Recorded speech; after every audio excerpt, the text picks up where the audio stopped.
Hi, peeps. You're listening to She's My Cherry Pie, the baking podcast from the Cherry Bomb Podcast Network. I'm your host, Jessie Sheehan.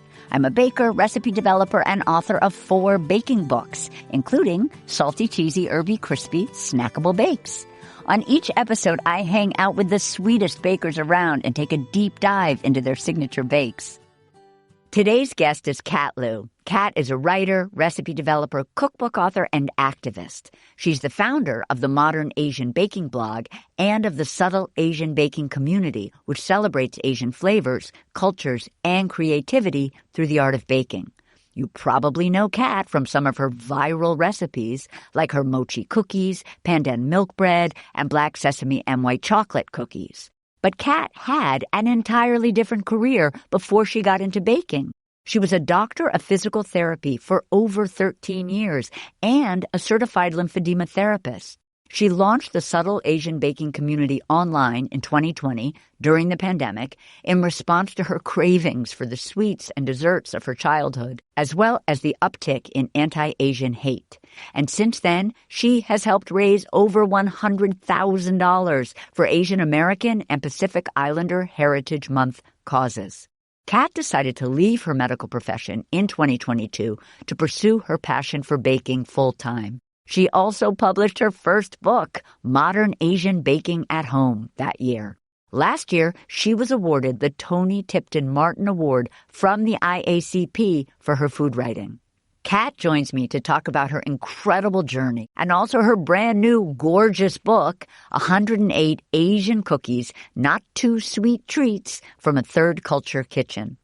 We discuss the sweets and treats she enjoyed growing up in Brooklyn with her family, such as black sesame soup and steamed custards, and wait for it, Rice Krispie treats, and those she ate when visiting her grandparents over the summer in Montreal, like chiffon cake and cream puffs.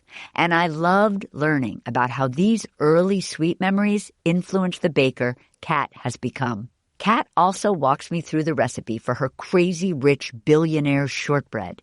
It's her spin on Millionaire shortbread with a nod to the very popular 2018 movie Crazy Rich Asians. It has a pandan shortbread base topped with a layer of coconut caramel with curried peanuts and then a layer of chocolate ganache. Raspberries and gold leaf are optional final flourishes.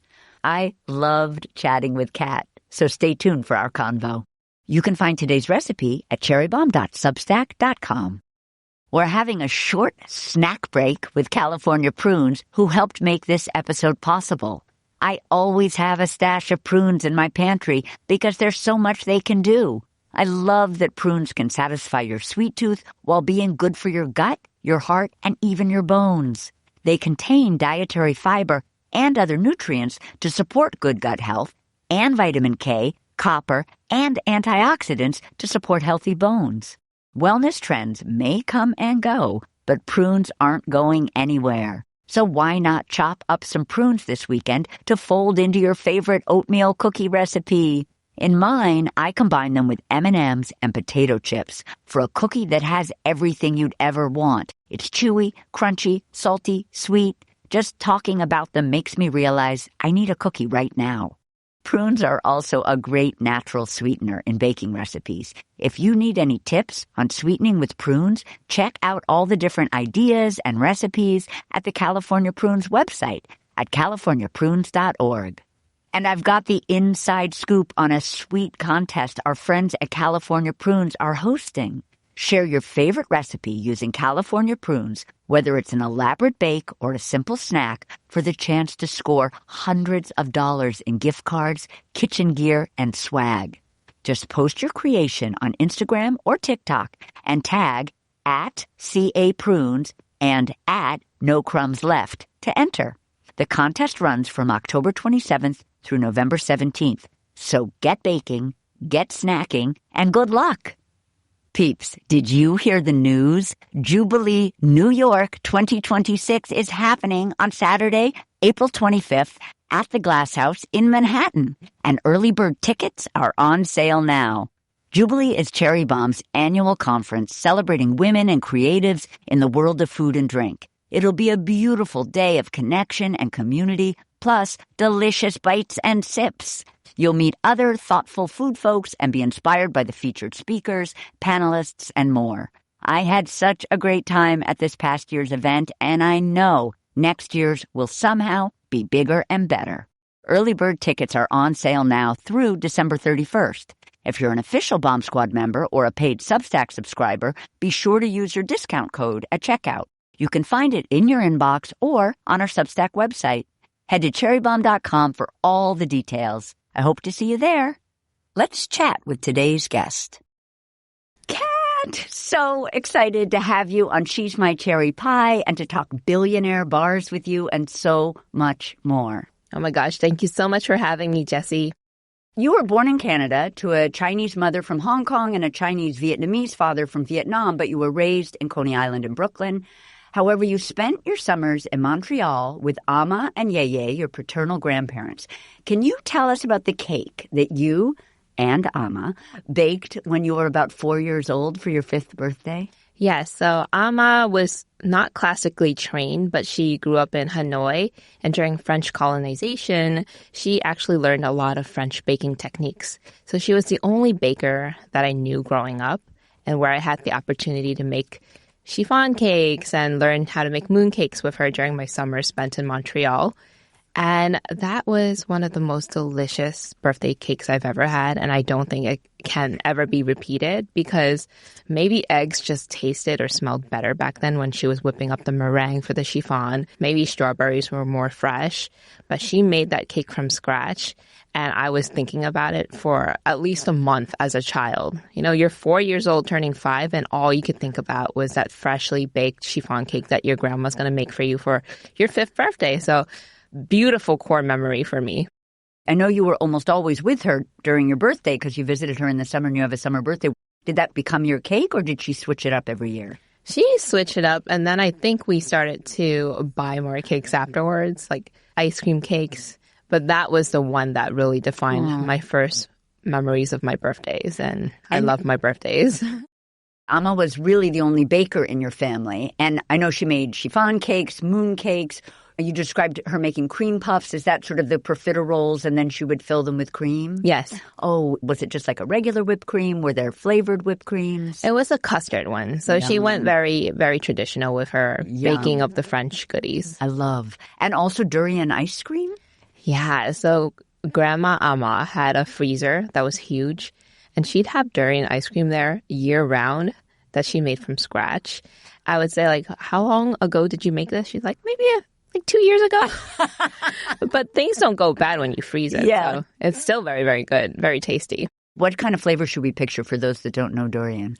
Very polarizing. Yeah. So some people love it. Some people hate it. All the men in my family, they hate durian. They call it stinky, cat poo diapers, baby diapers. But for me, it just smells fragrant. I don't think it's stinky. And when you taste it, it's very creamy. So like a cheesy with a bit of onion, sweet, creamy, king of all fruits. As an ice cream, it's just so, so good. You just have to try it and give it a spin and then see what you think. You could be on the camp that hates it and you could be on the camp that loves it. Wasn't she also an incredible cook of Vietnamese food? Yeah, she did everything from scratch. Gosh. She could make anything. So she'd take us to restaurants and say, like, she could make something better. And she was right. Yeah, I love that, like, confidence. You know, in learning a little bit about you, it sounds like summers in Montreal, there were so many important food moments with you and Ama and Yeye. Tell us where Yeye brought you. Wouldn't he kind of bring you around to either restaurants or supermarkets or just show you all of the delicious treats? Everything from eating a blue cheese salad very early on as a kid, so I love blue cheese, to an Indian buffet, Japanese buffet, learning how to eat matcha and appreciate it at like 6 years old. Oh my gosh. And he'll take me to a cafe, Al Van Hout, right downstairs by their apartment, and he'll have lots of carrot cakes and nanama bars and delicious coffee. So yeah, he had me drink coffee, and we always joke like that's why I'm so short, because they made me drink coffee when I was 5, 6 years old. We'll be right back. Today's episode is presented by Diamond of California Nuts, the century-old nut brand I couldn't bake without. If I open my freezer for you right now, because that's where I keep my nuts, you'd see my stock of Diamond walnuts, almonds, and pecans ready for whatever I'm baking next. I love that they work with family-run farms that guarantee quality and commitment to the craft. Diamond also created the first ever ready-to-use nut pie crust, which just so happens to be gluten-free. If you haven't checked these out, you must. They're the best holiday baking shortcut. The first ingredient is nuts, not flour or sugar, and you can really taste the difference. There's a pecan crust that would be amazing with your Thanksgiving pumpkin or apple pies, and a chocolate crust that I just want with everything. When you're at the grocery store, look for the nuts in the white bag with the red diamond logo in the baking aisle. That's your sign you're getting premium quality nuts that bakers have trusted for generations. Visit diamondnuts.com to find a store nearest you and to explore their fan-favorite recipes like pecan sticky buns. Yum. Happy baking. Cake lovers, you are going to love the next issue of Cherry Bomb magazine. I'm so excited to announce that the upcoming holiday issue of Cherry Bomb is all about cake. It's going to be packed with sweet stories, beautiful recipes, and heartfelt essays dedicated to our favorite dessert. Stay tuned for the cover reveal. I know it's going to be extra delicious. The issue will be out in early December, so head to cherrybomb.com to subscribe now and ensure it lands in your mailbox just in time for the holidays. Now back to our guest. Back in Brooklyn, your mom, I'm sure both your parents worked hard, but I was reading about your mom worked incredibly hard as a seamstress to make ends meet, sometimes working till midnight. But she was also cooking and even making sweets. Even though she wasn't using her oven, she would make sweets that were either fried or steamed or boiled. Can you tell us about the Hong Kong and Chinese desserts that she made when you were little? She made a lot of black sesame soups because she said that would keep our hair nice and black and silky. And she's right. You know, I'm 40 plus and I barely have any strands of white hair yet. She also has a very nice peppery hair at 76. She would also make a lot of custardy, milky, silky puddings that all you do is just mix eggs with boiling milk and some sugar, or she would steam it into a custard. She would put custard into pumpkins and steam it. Very delicious. And she'd make a lot of cakes like fried mochi. Yum. But we never made cookies together and we never baked cakes other than the grandma's chiffon cake, but only for very special occasions. Yeah. She did make the cheesecake from the Philadelphia cream cheese recipe. Oh my gosh. And Rice Krispies treats, the two things that she made that were Western. I was going to say, I'm a huge Rice Krispie treat fan. I cannot tell you how excited I was to learn that that was one of the things your mom made. And it made me think, like, she had a sweet tooth, yes? I believe so. She doesn't say that she does. She does love things that are not too sweet. Mm-hmm. But I do think she likes half and half. It depends. She loves mooncakes. Yeah. But she loves the egg yolk in the mooncake. So I think she leans more towards savory, not too sweet treats. I always like to ask guests about food TV, whether they were watching it or not. And I know you were really into Yan Can Cook and Martin Yan, and you would watch the reruns religiously. One of the episodes was maybe about scallion pancakes, and that ended up being kind of monumental because the first dough you ever kind of worked with was a scallion pancake dough, yes? Yes, I was watching it. I followed along religiously. The first time I made it, the dough was a little too tough. And then I tried again, and I made it for my little sister. We were young. We were very young back then, and she loved it. And it just solidified my love for making things from scratch. Yeah. Yeah. Was that one of the first things you would have made by yourself? That was one of them. Then came meatloaf, was a total failure. I tried to make my own guacamole, another failure. But the scallion pancakes were really, really good. So were you more interested in making savory food for yourself than sweets? I think so. Yeah, I think so. Were there any other shows that were interesting to you? No, Martin Yang really called to me because he spoke our language. Yeah. He looked like my grandfather. My mom loved and idolized him. Oh. But we did watch a lot of something called TVB, which is Hong Kong TV. Uh-huh. But we had to go rent the VHSs from Chinatown every Sundays and bring it home. So it was very rare that we got to see Hong Kong television. But they did have a lot of Cantonese-speaking cooking shows that I also like to watch. But for some reason, I really wanted to just learn from Martin Yang. Yeah, I love that. I was on a panel with him a couple of years ago And it was such like an incredible treat and honor. And he is hilarious. Oh my God. If I could get the book in his hand, then yeah, just meet him. He's my idol. Oh, yeah. I love that. What about cookbooks? Were there any cookbooks? Either was your mom at all interested in looking at cookbooks, or did you have any interest? Yeah, I actually borrowed a lot from the library. We didn't have a big stack of cookbooks at home. We borrowed a lot. I read a lot of Better Homes and Gardens, so we subscribed to that. So I would love looking at the recipes from there. And my grandmother, after she passed away, my aunt gave me her stack of cookbooks, but they're all in Chinese. Those are Amma's? Yes. Oh, wow. When you were getting the Better Homes and Garden books out of the library, were you actually cooking from them, or more you just loved reading them? I read them in the bathroom. You know, we didn't have phones back then to doom scroll on the can, right? Right. So I would just be reading like the back of shampoo labels and the Better Home and Gardens and whatever magazines we had. Oh, I love that. But at this point, let's say, high school-ish, college-ish, you weren't thinking about food as a career. You loved to eat, you liked to cook, etc., but that was it. It wasn't like, I wonder if I could do this professionally. I had so many dreams for my profession. I was making video games. I was writing romance novels. I was doing so many things. I wanted to be an architect. I almost got into nutrition school in McGill in Montreal, but I decided to stay in Brooklyn and went on a healthcare track.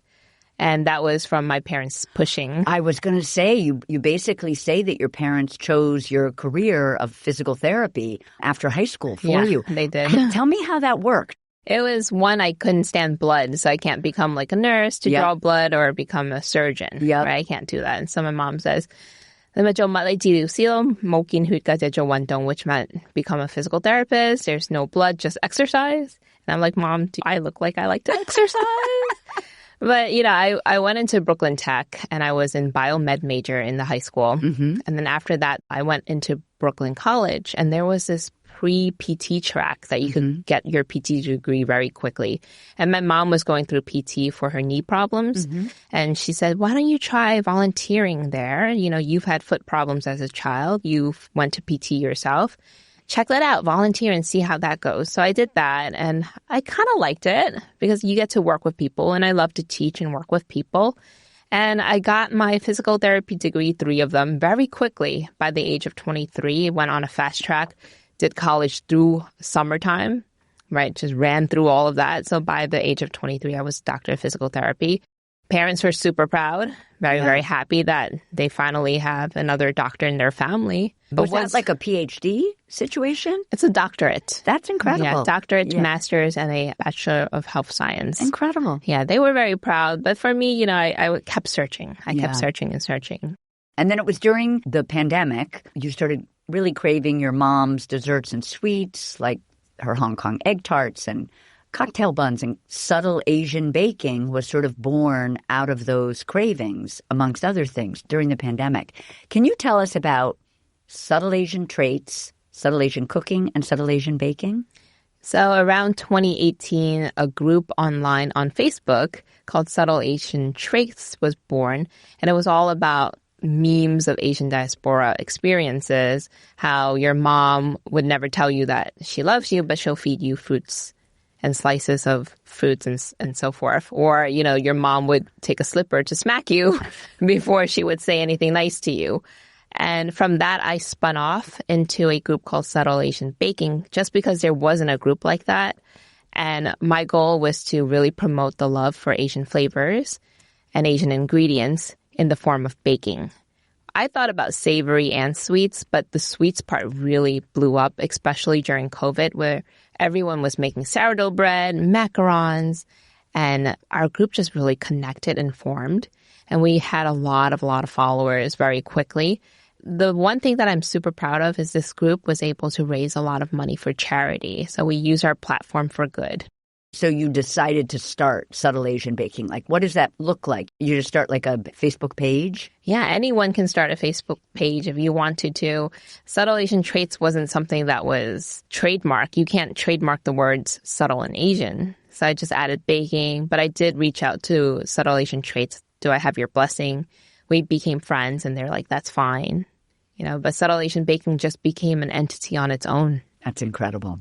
I know that when you think of subtle Asian baking beginnings, you not only think of the pandemic, but you also think of the uptick in Asian violence and sort of giving this voice to all of these Asian bakers and people who were then going to go out and make all this money for these causes is kind of amazing.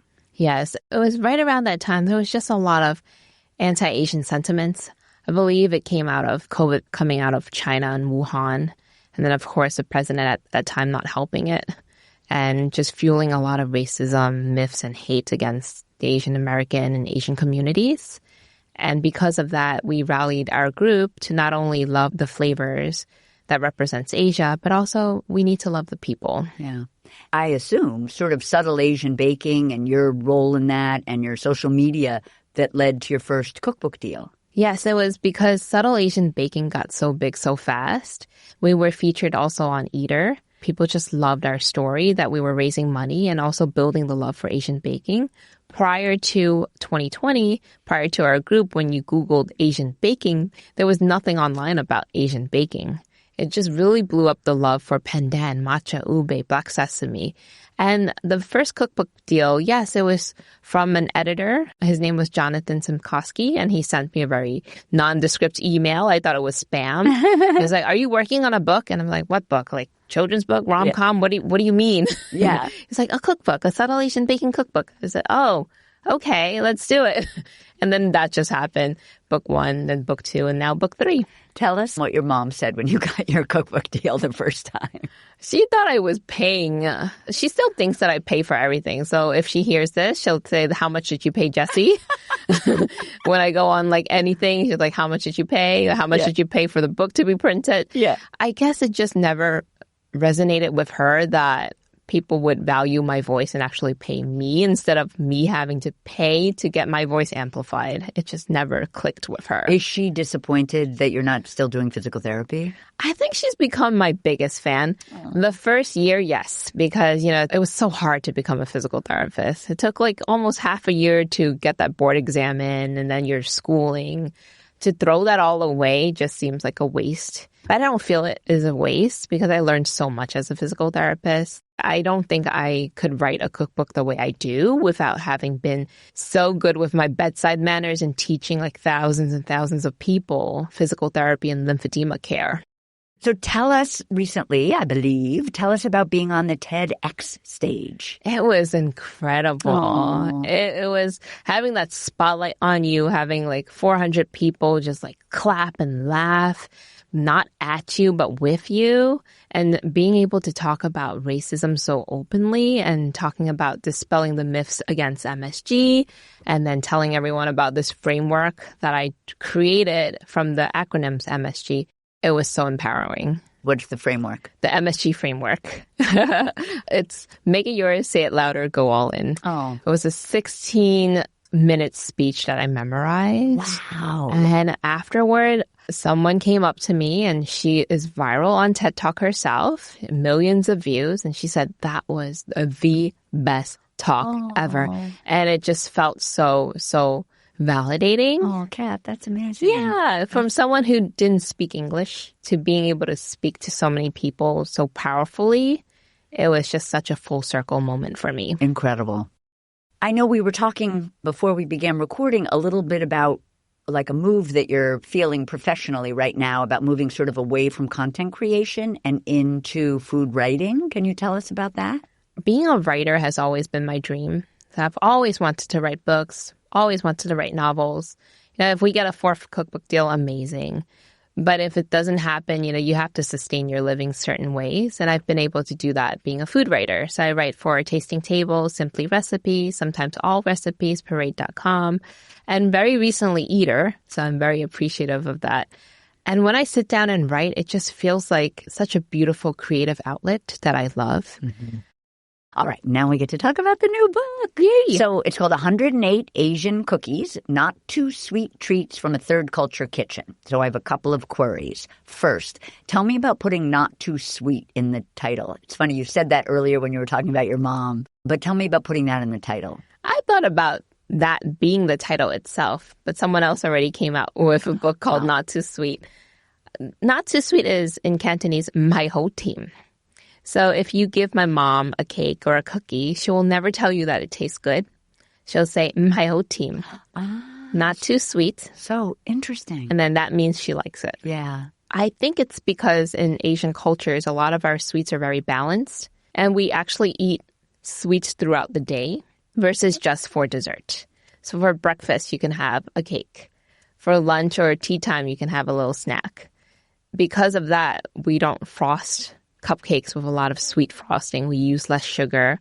We balance a lot of the sweets with pork floss or salt or miso, soy sauce. It was just so important to have that in the subtitle because I wanted people to know how different these treats are, how different these cookies are. So Not Too Sweet made it into the subtitle. Will you also tell us about the meaning of third culture kitchen that you use in the title? Yeah, third culture mainly is who I am, someone who was born in Montreal to Chinese Vietnamese parents who have multiple cultures that influence their life and that influence my life. At home, while we will celebrate Halloween in October, we also celebrate Mid-Autumn Festival and have mooncakes. We have sriracha next to ketchup. We have mochiko or glutinous rice flour next to AP flour. It's just so many different cultures that are not from the place of where you're born, so not Montreal and not where you're raised, Brooklyn, yet you still are American, but you are also influenced by the cultures of your parents' heritage. So I think that is what third culture means to me. So the book includes some of your viral recipes. It includes recipes that are passed down through generations. It includes community favorites. Can you tell us about the mochi cookies? Mochi cookies are from when South Koreans immigrated to California and they were missing the sweets that they have. It's called tuk, T-T-E-O-K, or duk. I'm not saying it correctly because I'm not Korean, but it's inspired by that recipe. And then I made it into my own version. So you can make the mochi cookies using water, using milk, adding whatever ingredients that you want, and then turn it into bars or turn it into cookie form. And it's resonated a lot with the community because these cookies can be vegan, gluten-free, and so different from a normal cookie. And they're just still so delicious. Texturally, so good. We kind of touched on MSG before when we were talking about the TED Talk, but tell us about adding it to cookies. Like there's a whole section in the beginning of the book where you talk about the importance of MSG and why you wanted it in the book. MSG is basically the sodium salt of glutamic acid. And people always say MSG is a chemical, but basically everything that you eat is a chemical. Salt is a chemical, right? And sodium. Adding MSG just really pumps out the umami flavors in a cookie, especially if it's a sweet and savory cookie. So if you're making a matcha cookie, matcha has inherent umami notes. And if you're adding a little bit of that MSG, it just brings out the umami notes and the grassy notes of your matcha. And if you're making char siu cookies, adding a little bit of MSG, again, just brings out that delicious savory note, makes you smack your lips, and then also it balances the sweetness. So yes, MSG has been very fundamental in my savory sweet baking. It reminds me a teeny bit of like how we use vanilla in baking. Like even in a lemon cake, I will probably add a little bit of vanilla because I feel like the vanilla helps bloom the lemon. Yes, it's all about the balancing using and the blooming. it to bring out other flavors. Tell us about the chewy Taiwanese snowflake crisp, which I think might be your favorite cookie. And I think I made them when you sent me your first book. Yeah. But they also are featured in this book. Yes. Tell us about those. Because they remind me so much of Rice Krispies treats. Again, something that my mom made a lot when we were growing up. But they just have that extra chewiness. And because you're using crackers like Ritz crackers, they also have that saltiness. And then you add in your nuts. It's just a cookie that shows you how versatile a cookie can be and how much of a shapeshifter it can be and how much of you can put into the cookie. So you can make the marshmallows ube colored and ube flavored or pandan flavored, depending on your mood. And you could add in chocolate chips if you don't like nuts. You can make it vegan if you want, if you're using vegan marshmallows and vegan crackers. The chew is just so good. So I just love everything about this cookie. It's also so easy to make, so they are a little dangerous. So I try not to make them because I can't stop eating them. And also, before we jump into the recipe, tell us about your mom eating your Cantonese shortbread for the first time. So she grew up super poor, super poor in Hong Kong. She was working ever since she was 11 years old. And that meant she had to ration her money. That meant would she have a meal that day or having a Cantonese shortbread from a bakery that's fresh in the morning? She would never choose a shortbread because then she could have the meal. But she always knew what it looked like. She always smelled it. She always saw people eating it. And it gave her a lot of nostalgia when I baked it for the first time, took it out of the oven, white, puffy, beautiful cookie. She looked at it, she smelled it. She's like, "Gong so bang," which is Cantonese shortbread. She took a bite and she's like, "Oh, wow, I never had this. But in my 70s, I finally could try it." Can you describe a Cantonese shortbread? It's a huge cookie. It's not too sweet. And the whole point of it is when you bite it, you want the powder to like turn white, turn your lips white. And it's just substantial because it's good for breakfast. It's good for a worker who's very tired, who needs energy. It's not so much a dessert, but it's substance. Oh, no. Okay, now we're going to talk about the recipe. So we're talking about Crazy Rich Billionaire shortbread, and these are kind of based on Millionaire bars, which we will also talk about. Tell us how the movie Crazy Rich Asians inspired this bar. Well, that movie was so historic because it had an all-Asian cast or a mostly Asian cast, and it actually did well in the box office. Many years ago when I was starting my career as a PT, I thought maybe I could write a romance novel and convince my parents that I don't have to be a PT. But unfortunately, when I was trying to sell the book, my mentor told me, like, "You'll never sell this book because your characters are Asian." And this was in my 20s. But then seeing Crazy Rich Asians become such a box office success made me realize maybe other people were wrong. The Asian culture can sell and Asian actors can drive a movie and drive ticket sales. And so I wanted to create a cookie that really represented the opulence that was shown in that movie. And I thought, why go millionaires when we could go billionaires? I love it. You created a shortbread fit for a billionaire, but with comforting, warm, familiar flavors anyone can enjoy.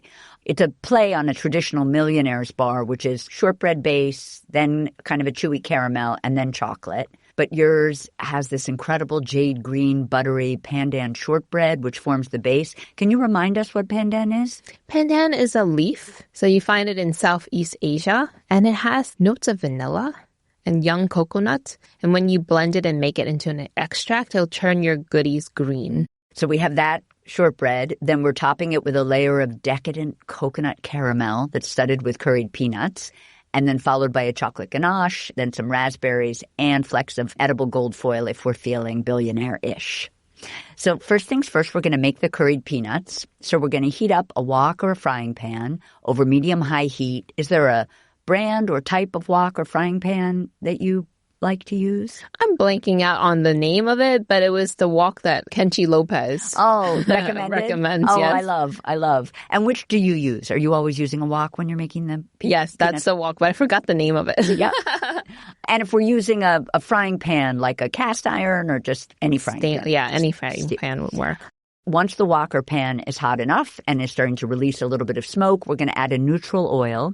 Then we're going to add some curry powder. Is there a spice brand that you love or a particular type of curry powder? I do love S&B curry powder, but if you go into any Asian supermarket and just ask someone what's their favorite curry powder, use that one. Okay, great. Add curry powder, add a little bit of soy sauce. Favorite brand? I have a few. So I would shout out Heido. Heido is a really good new soy sauce.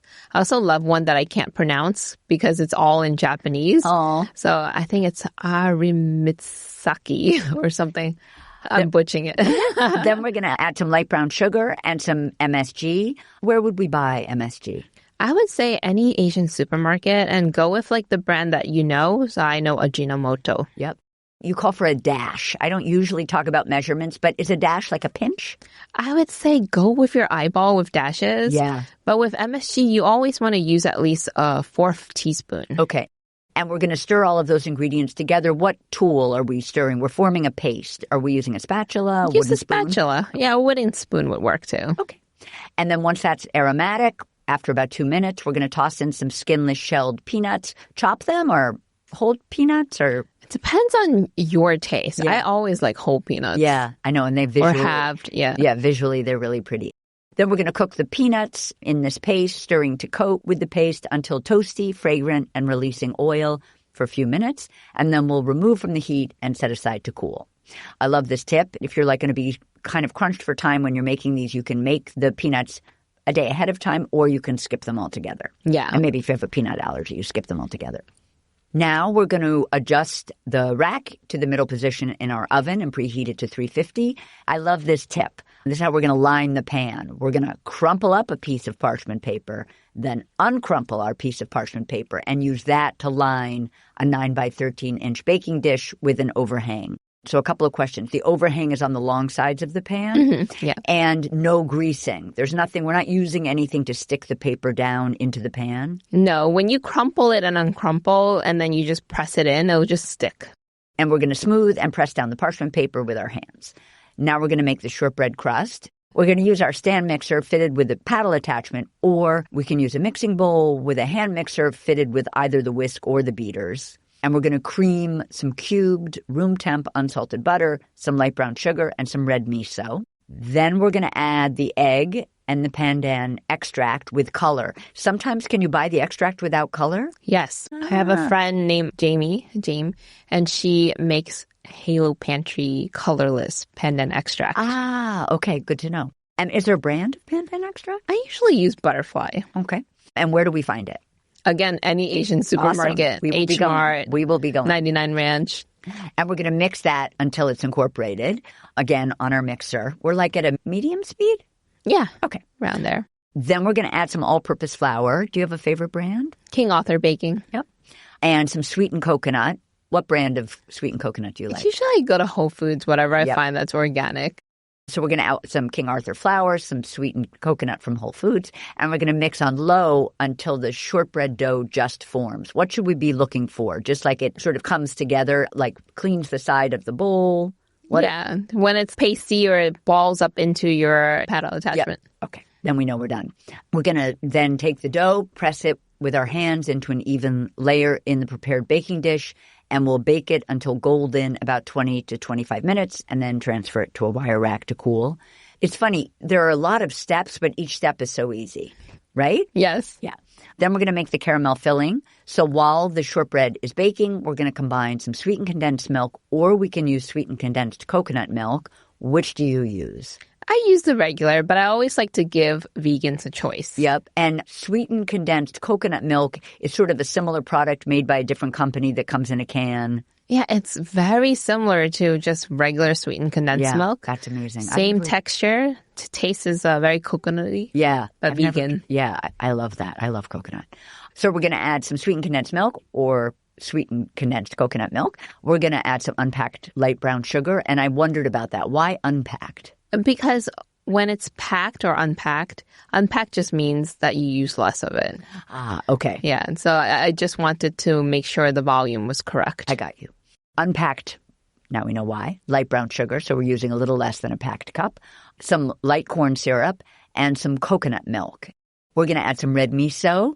So the red miso is going to be in the caramel, and we also put a little bit in our shortbread. It's a theme. And some Japanese whiskey or bourbon into the saucepan. Specific brand of Japanese whiskey or bourbon? I love Suntory. We're going to whisk continuously over medium heat. The caramel is ready when the mixture darkens to a rich amber color. It thickens, and it kind of pulls away from the sides of the saucepan as you stir it. That should be about 8 minutes. A candy or digital thermometer should register about 235 or 240 degrees. But do we need to use the thermometer? It's just for those who are not too confident. Yeah. If you've never made caramel before, it could become too hardened. So it's just to give people some confidence. If you have it, use it. Yeah. And do you have a favorite digital thermometer that you love? You know, the funny thing is I just look at reviews, and whatever has the best reviews.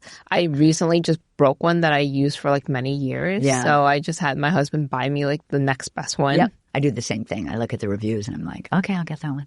Another way to tell it's ready, if you run a spoon through the bottom of the caramel and it leaves a trail on the bottom of the pan, not the bottom of the caramel. If you run a spoon through the caramel, kind of dragging it along the bottom of the pan, if the trail takes a little bit of time to fill up again, then you know it's ready. Yes. Yay. And you'd want to avoid overcooking because the caramel will taste burnt. Yeah, it will burn very easily. Yeah. Now we're going to mix the curried peanuts into the caramel and immediately pour the caramel over the baked shortbread. Smooth the caramel with an offset spatula into a flat, even layer, and then we'll refrigerate for at least 30 minutes to allow the caramel to set. Would you ever speed this up by sticking it in the freezer? You can. Okay. Yeah, you totally can. And right now we're going to go ahead and make the ganache, but I also loved this tip. You said we do not need to add the ganache, and as it is right now with the curry, peanut, caramel, and the pandan shortbread, it's almost like a payday bar. Yum. Now we're going to make the chocolate ganache topping. So after the caramel is set, because we want it to be ready, we're going to combine some semi-sweet chocolate bars and finely chop them. Is there a brand that you like? I always use Baker's. Yep. We're going to finely chop some Baker's, semi-sweet chocolate bars. We're going to add some coconut cream. Couple of questions. Is that like the sweetened coconut cream like Coco Lopez? Or like, that creamy top that you get from a can of coconut milk. So not sweetened. Yeah, it doesn't have to be. Okay, good. Coconut cream, unsweetened, and a little bit of neutral oil, which is either canola or vegetable. Does that promote the kind of the glossiness in the ganache? Yeah, it helps it not seize up. So it helps it keep it silky. Yep. And pourable. And we're going to combine all of those ingredients in a microwave-safe bowl. I love that you use the microwave because I'm very microwave-forward myself. Then we're going to microwave in 30-second bursts, stirring with a rubber spatula after each burst. Again, a brand of spatula? OXO's great. Yep. Until the mixture is completely melted and smooth, about 2 minutes. Then we're going to pour the chocolate ganache over the set caramel, smooth the chocolate into an even layer, and garnish with flaky sea salt. Then we have the option to top with raspberries with the stem end down, and we can decorate with either these raspberries. This is all optional. We can decorate the chocolate with the raspberries or with edible gold leaf or both. Where would we buy the gold leaf? Do you buy that like on Amazon? Yeah, I do. Yeah. Then we're going to cover and refrigerate the bars for like 20 minutes, and we'll use a sharp knife to slice the shortbread. Can you tell us about one or two other cookies from the book that people are loving and making? Very surprisingly, the pho cookie. People are already making it, and that one gave me so much headache. Tell us about it. Imagine trying to put all the components of pho into a cookie. I went a little bit too far, but now it's become a really good one. It has all the spices. It has some lime, it has some basil, so it does taste really, really good now, and it seems to resonate with people. What's the base of the cookie? The base is really kind of like a shortbread. Yeah. Yeah, kind of like a shortbread, but a little bit more buttery, a little bit more chunky. So that one has been resonating, and a lot of people have been making the black sesame white chocolate. Ooh, tell us about that one. That one is a striking black cookie. So it's not burnt, but it's beautiful. It looks like cookies and cream. Then you have a smothering of white chocolate over it and a little bit of sea salt. And it's just such a striking, beautiful cookie that tastes so, so good. Oh my gosh. Well, thank you so much for chatting with me today, Kat. And I just want to say that you are my cherry pie. Oh, thank you, Jessie. That's it for today's show. Thank you to Diamond of California Nuts and California Prunes for supporting our show. You can find today's recipe at cherrybomb.substack.com. Don't forget to follow She's My Cherry Pie on Apple Podcasts, Spotify, or wherever you listen, and tell your pals about us. She's My Cherry Pie is a production of the Cherry Bomb Podcast Network. Our producers are Carrie Diamond, Catherine Baker, and Jenna Sadu. Thank you so much for listening to She's My Cherry Pie, and happy baking!